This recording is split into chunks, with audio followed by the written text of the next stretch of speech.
Yo, hello everyone and welcome back again to a brand new video. In today's tutorial guys, I'm going to show you exactly how you can add a Mailchimp newsletter to WordPress. Now, you have to have WordPress already integrated with your Mailchimp account to actually do so. To make it happen, simply go to integrations and from here search for WordPress. Of course, you do have to own a WordPress account with the premium version and a domain name linked to it so you can complete this process. So click in here and then click on get started.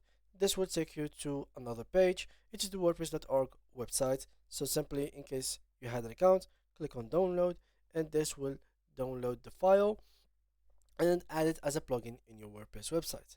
So after you've done everything that I have told you, you simply have to go home from here. And as you can see, I'm going to go with all templates and I'm going to choose a template that has been already created by them. So there is a library full of designs and I'm going to choose and pick one of them. So I'm going to go ahead and here we go. Let me just wait a little bit. I'm going to choose a design. Hopefully it's going to be free. I want the free one. Let's choose newsletter so we could choose exactly what we want. And as you can see, yeah, most of them are basically all of them are paid, so we could not get them for free. In case you had the premium version, then simply choose one of these and start working on them.